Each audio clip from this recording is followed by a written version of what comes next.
has preguntado qué sucede cuando la avaricia se convierte en el verdugo de su propio dueño?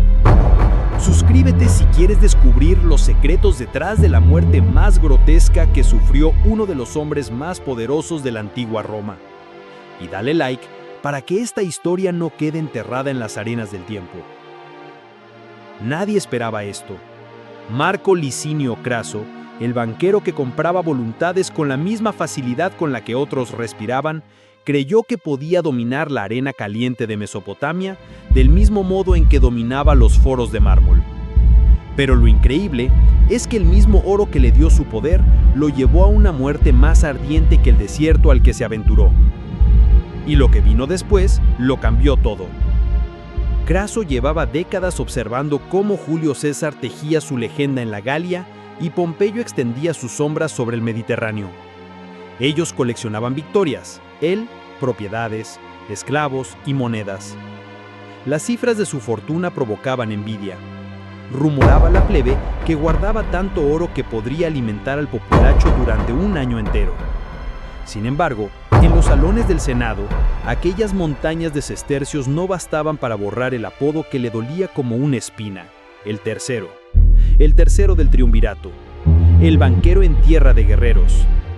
Lo que nadie se atrevía a decirle a la cara era que su nombre brillaba menos que el de sus aliados. Y a los 60 años, cuando otros se retiran a los placeres de la villa y el vino, Craso decidió que la única forma de que la historia le dedicara un capítulo épico era con sangre, pero no la suya.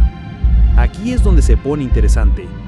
Sus ojos se clavaron en el Imperio Parto, un reino que, desde el Éufrates hasta casi la India, custodiaba las rutas de seda y especias, un carril comercial más valioso que cualquier mina. Derribar a los partos no solo prometía gloria, prometía un caudal de riqueza capaz de eclipsar a sus socios y obligarlos a pronunciar su nombre con respeto. El Senado sospechó, olió la ambición desnuda y se negó a declarar una guerra formal. Pero Craso no pidió permiso, pidió paso. Esto era solo el comienzo. Designado gobernador de Siria en el 55 a.C., desembarcó con el porte de un rey mercade y comenzó a reunir uno de los ejércitos más grandes que Roma había enviado al este. 7 legiones, casi 40.000 infantes, apoyadas por 8.000 entre jinetes y tropas ligeras. Entre ellos marchaba Publio, su hijo, un comandante joven curtido junto a César, cuya presencia convertía la campaña en asunto familiar. Padre y heredero forjarían una dinastía de gloria bañada en oro. Lo increíble es que el desierto parecía allanarle el camino. Cruza el Éufrates en Sugma, y los primeros pueblos se rinden casi sin lucha. Los informes auguran un rival distraído por revueltas internas. Un rey oró de segundo sentado sobre un trono de problemas domésticos. Craso sonría con la confianza de quien cree que el relato ya está escrito a su favor. Pero aquí es donde se pone realmente oscuro. Al otro lado de esas dunas le esperaba Surena, un comandante parto joven pero forjado en escaramuzas infinitas. Surena había leído cada línea del manual romano y sabía exactamente qué página arrancar. Su plan era simple: matar de sed al gigante. Fingió retirada, abrió corredores de arena y dejó que las legiones se adentraran como un puñal romo que penetra demasiado hondo. De día, el sol cocía las corazas. De noche, los exploradores partos jugaban con los nervios del enemigo, apareciendo en la distancia como espejismos armados. Los romanos no podían descansar. Sonidos fantasmas, flechas sueltas en la penumbra, rumores de convoyes perdidos que alimentaban el miedo. Y lo que vino después lo cambió todo. Craso necesitaba un escenario para el golpe decisivo y eligió Carras, una llanura con colinas suaves y un manantial que prometía agua fresca. Era 9 de junio del año 53 a.C. Al amanecer, las águilas romanas se alzaron.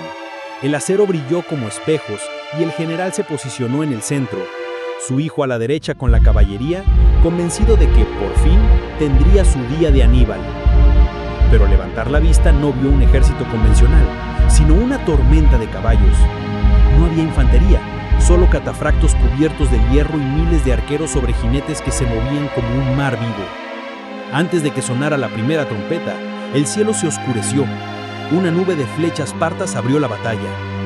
Las legiones resistían, pero sus escudos, diseñados para detener lanzas, no estaban preparados para aquel incesante aguacero de muerte. Nadie esperaba esto. Publio, ansioso por gloria, lanzó la caballería en una carga desesperada contra el centroparto. Fue como embestir contra una muralla elástica. Los catafractos absorbieron el impacto, mientras que los arqueros rodearon a los romanos aislados. En pocos minutos, el ala de Publio se convirtió en una trampa sin salida. Las crónicas dicen que el joven peleó hasta el último aliento, pero su final llegó entre hierros y arena. Y lo que vino después lo cambió todo. Cuando la cabeza de Publio apareció sobre una lanza frente a la línea romana, el desierto se volvió silencioso, como conteniendo la respiración. Craso, el magnate que había comprado medio senado, sintió cómo todo aquel oro se convertía en plomo dentro de su pecho. Intentó ordenar una retirada, pero la disciplina se desmoronó más rápido que un anfiteatro tras un terremoto. Los partos no necesitaban atacar, bastaba con esperar a que el pánico hiciera su trabajo. Al caer la noche, los legionarios huyeron hacia Carras, dejando un reguero de corazas, estandartes y cuerpos. La mitad del ejército había muerto o desaparecido. Para Craso, cada paso hacia la ciudad era un recordatorio de que la historia no perdona a los ambiciosos que apuestan más de lo que poseen. Lo increíble es que aún así creyó poder salvar los restos de su prestigio. Surena, demostrando una cortesía envuelta en veneno, envió emisarios bajo banda de tregua. Propuso negociar la retirada romana. Craso, aferrado a la ilusión de que podía negociar su salida igual que negociaba un préstamo, aceptó. Aquí es donde se pone interesante. En terreno neutro, rodeado de un silencio que presagiaba tragedia, ambos séquitos se encontraron.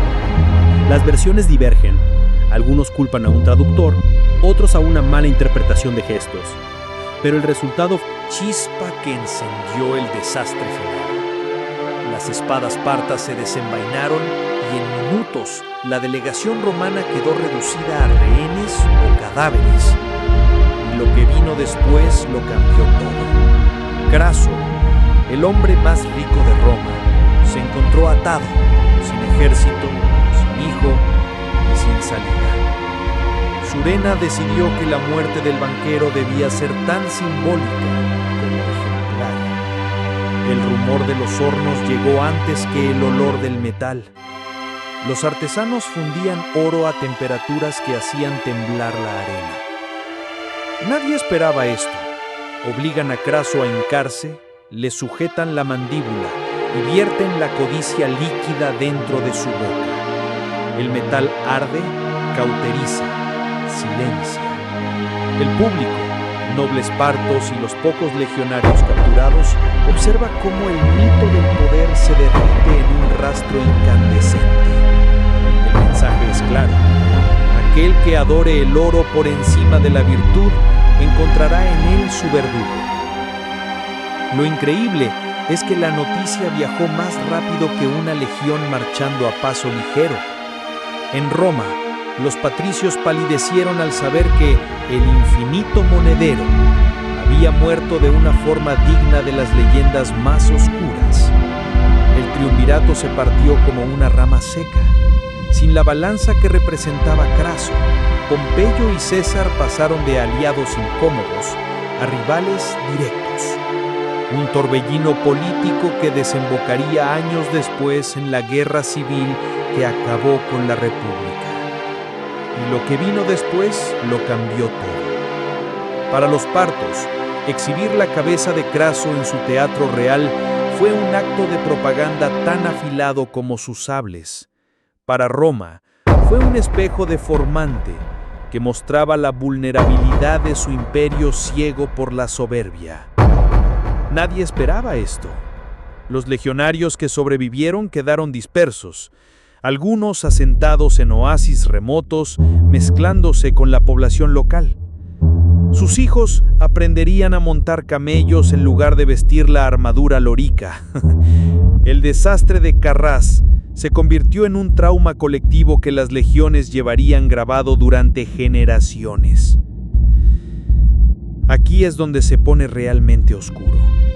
El Senado reescribió manuales, ajustó tácticas, pero el prestigio imperial tenía una grieta imposible de sellar.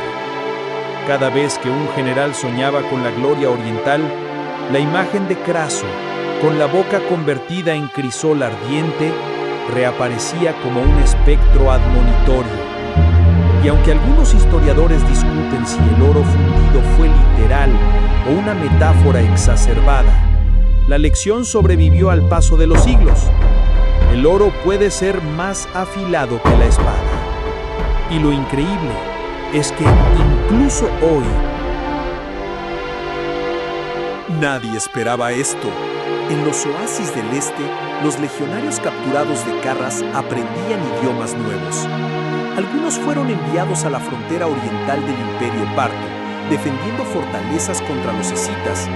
Otros, según crónicas chinas posteriores, marcharon aún más lejos, hasta las provincias occidentales de la dinastía Han. Allí, en mercados polvorientos, los lugareños hablaban de soldados de ojos grandes y escudos de tortuga que formaban muros humanos nunca vistos. Aquí es donde se pone interesante. Esa mezcla de culturas floreció en leyendas de ciudades perdidas donde se bailaba con cascos romanos a la luz de lámparas de aceite chino. Las caravanas que traían seda regresaban cargadas de historias sobre extranjeros que juraban por Júpiter, pero bebían té como mandarines. Lo increíble es que la derrota de un solo general tejió hilos invisibles entre civilizaciones que creían estar separadas por mundos imposibles. Y lo que vino después lo cambió todo. Tras la muerte de César en los idus de marzo, el vacío de poder volvió a sangrar. La república agonizante se retorcía en nuevos pactos y nuevas traiciones. Antonio y Octavio reclamaban herencias. Marco Emilio Lépido jugaba a ser indispensable, pero ninguno olvidaba que una ambición mal calculada podía desembocar en un crisol de oro ardiente. Nadie esperaba esto. En un rincón del foro, un predicador cínico usaba una réplica de cera de la máscara mortuoria de Craso para dar lecciones sobre la codicia. Cada parde reunía multitudes, que se estremecían cuando él vertía agua fluorescente en la boca del maniquí, simulando el suplicio. Era teatro ambulante, pero la moraleja calaba profundo. Lo increíble es que hasta los banqueros de la urbe empezaron a donar parte de sus ganancias a templos de la concordia, temerosos de que la plebe comparara su riqueza con la del malogrado magnate. Surgió un impuesto voluntario que bautizaron el óbolo de Craso, destinado a pan y circo para desactivar envidias. Aquí es donde se pone realmente oscuro. El joven Octavio, que más tarde sería Augusto, estudió detenidamente el desastre oriental. Prometió nunca subestimar a los partos ni lanzarse a una campaña sin logística aplastante. Preparó reformas militares que profesionalizaron las cohortes auxiliares y reforzaron la caballería. Cada vez que un tribuno pedía apresurar la invasión, Augusto mostraba una tableta de arcilla con la palabra Carras grabada. Y lo que vino después lo cambió todo. Décadas después, Marco Antonio intentó recuperar el honor perdido marchando contra los partos, pero los viejos fantasmas salieron de la arena. Su ejército, castigado por la sed y los arqueros, sufrió tanto que los veteranos juraron haber sentido la tierra vibrar con los lamentos de Craso. Nadie esperaba esto. Cuando Augusto finalmente negoció la devolución de las águilas capturadas en Carras, no envió legiones, envió diplomáticos y promesas de comercio. Aquella devolución fue un triunfo sin sangre y demostró que, a veces, la diplomacia podía enmendar lo que la ambición había destrozado. Lo increíble es que la ceremonia de regreso de los estandartes se convirtió en espectáculo nacional. Las águilas, relucientes, avanzaron por la vía Apia entre incienso y cánticos, pero los oradores recordaron al público que esos símbolos habían pasado décadas en manos extranjeras porque un hombre creyó que el oro bastaba para comprar la gloria. Aquí es donde se pone interesante. Más al oriente, los descendientes de los legionarios perdidos fundaron comunidades donde los viejos mitos romanos se mezclaron con deidades locales. Cuentan que en una aldea del desierto se veneraba a Fortuna y a Mitra en un mismo santuario, mientras niños de ojos grises recitaban proverbios latinos con acento parto. Y lo que vino después lo cambió todo. Autores como Plutarco y Dion Casio escribieron la biografía de Craso con tintes de tragedia griega. Presentaron al magnate como un Ícaro de denarios, un Midas sin moderación. cada siglo, poetas cristianos adaptaron la historia para condenar la avaricia, mientras prédicas medievales usaron su ejemplo para atemorizar a mercaderes sin escrúpulos. Nadie esperaba esto. En el Renacimiento, artistas pintaron lienzos donde el oro ardiendo iluminaba el rostro pétreo de Craso. El contraste servía para criticar mecenas que compraban museos enteros sin mirar el precio de la ética. Uno de esos cuadros, perdido tras la Segunda Guerra Mundial, reapareció en una colección privada de Zúrich con un título casi susurrado: Lingotum Mortis. Lo increíble es que la metáfora del oro fundido ha penetrado en economías modernas. Cuando un banco quiebra por especulación, los analistas evocan el efecto Craso, riqueza que se derrite por exceso de confianza. Los memes de internet, siempre crueles, muestran al magnate con emojis de fuego saliendo de su boca acompañados del lema "In greed we rust". Aquí es donde se pone realmente oscuro. Los arqueólogos que excavan Carras hoy trabajan bajo un sol que parece eterno. Cada fragmento de gladius, cada bebilla marcada con SPQR es un susurro del momento en que la maquinaria militar más temida quedó atrapada en una trampa de arena y flechas. Algunos aseguran escuchar crujidos metálicos al caer el anochecer, como si los fantasmas repasaran formaciones de combate imposibles. Y lo que vino después lo cambió todo. Los politólogos contemporáneos usan el caso Craso para explicar cómo la concentración extrema de riqueza puede desestabilizar sistemas enteros. El vacío que dejó su muerte aceleró una cadena de eventos que mató a la República. Se enseña en universidades que la ambición sin contrapesos actúa como palanca de guerras civiles. Nadie esperaba esto. En salas corporativas de rascacielos neoyorquinos se cita a Craso durante negociaciones hostiles. No te bebas tu oro, advierten jefes financieros a jóvenes traders que planean operaciones arriesgadas. Es un mantra disfrazado de broma, pero la semilla del terror histórico hace su trabajo. Lo increíble es que la lección atraviesa milenios sin perder vigencia. El poder, como el metal al rojo vivo, encanta con su brillo, pero devora sin piedad al que lo sostiene sin guantes de ética. Craso creyó que su tesoro era escudo y terminó siendo guillotina líquida. Aquí es donde se pone interesante. Existen propuestas para erigir un museo binacional Roma-Irán dedicado a Carras. Sería el primero en juntar reliquias de ambos lados del desastre, mostrando mapas, monedas y hasta réplicas interactivas de arqueros a caballo. Los curadores planean una sala inmersiva donde el visitante escuche el zumbido de flechas mientras una voz narra los pensamientos finales de Craso. Y lo que vino después lo cambió todo. Cada obra artística, cada tratado, cada novela que retoma su figura refuerza la idea de que la historia no muere, muta. La codicia de un hombre se convirtió en ADN cultural compartido, un recordatorio incrustado en la conciencia colectiva de que el precio de la arrogancia siempre se paga.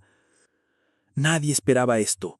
Hace poco un equipo de ingenieros creó una simulación 3D de la batalla con algoritmos de inteligencia artificial y descubrieron que, estadísticamente, Craso tenía menos del 5% de probabilidad de ganar incluso si Publio no hubiera cargado.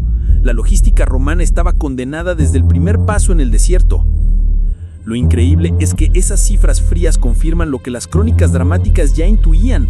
La derrota nació en la mente del general antes que en el campo de batalla. Su obsesión por superar a César y Pompeyo oscureció cada advertencia de prudencia. Aquí es donde se pone realmente oscuro. Cuando miras una moneda moderna, quizá un centavo de cobre o un euro reluciente, recuerda que el metal no conoce lealtad. Puede comprar pan o comprar guerra. Puede salvar un imperio o hundirlo en el silencio ardiente de una garganta sellada. Y lo que vino después lo cambió todo. La próxima vez que un líder, un magnate o incluso tú mismo imagines que el éxito material es un amuleto infalible, piensa en el eco que aún resuena entre las ruinas de Carras. Pregúntate si el brillo vale la quemadura. Nadie esperaba esto, pero ahora tú sabes la historia completa. Sabes que un banquero quiso ser conquistador y terminó como leyenda macabra. Sabes que la línea que separa la ambición del abismo puede ser más fina que una brizna de arena levantada por el viento del desierto. Lo increíble es que la última palabra la tienes tú. ¿Te atreves a atravesar tu propio Rubicón en busca de grandeza o escucharás el susurro del oro fundido advirtiendo "hasta aquí"? Suscríbete si quieres descubrir más relatos donde la historia castiga la hubris y dale like si crees que a veces la mejor victoria es saber cuándo detenerse.